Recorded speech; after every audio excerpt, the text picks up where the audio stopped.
first made chief, and this will be two crazy stories. So I was sent to cover District 12 briefly, and first tour there, we get a little fire in Hyde Park. So the aide was a salty old guy driving me there. We get there, as we get out, I grab what I call my Tapafini tool.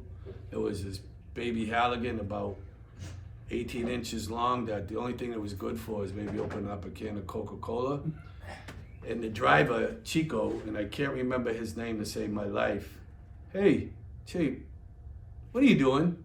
And I said, "I don't know." He goes, "It's not your job anymore. Put it away and do your job." And it was very humbling, but I'm so glad that afterwards I thanked him, because when you go from a company to the car, you're so used to not being empty-handed. I was carrying this piece of crap tin tool because I got to carry something. So now, about a few days later, I'm playing golf in the Firemen's League, and I was playing with former Commissioner Leo Stapleton and former Deputy Chief Nino Trematozzi. So I go, "Hey, Commish, give me some advice." And Leo loved stories more than me. And he says, "Hey, Erik, do me a favor.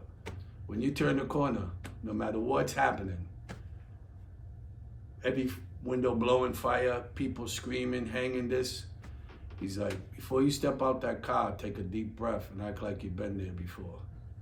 And I'll never forget that. So, and I have a friend in the West Coast.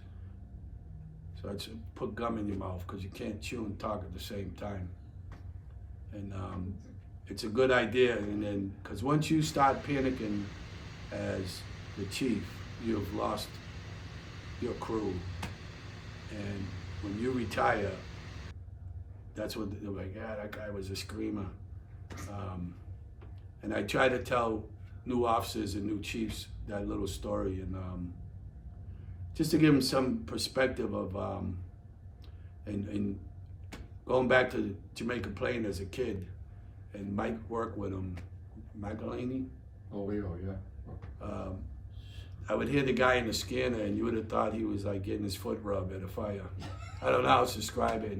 And then, during the day, I would spark and be like, "Oh, there's only 3 buildings going," and the chief's leaning on the car like, "Put it out." So it's just like anything in life. If to scream, you're a pilot, crew, what do they call it? Crew resource management, when they went to that. Act like you've been there and realize it's a dynamic plan. So yeah, pretty much. And even to this day, it's what I do when I first get in the car. Don't be a screamer.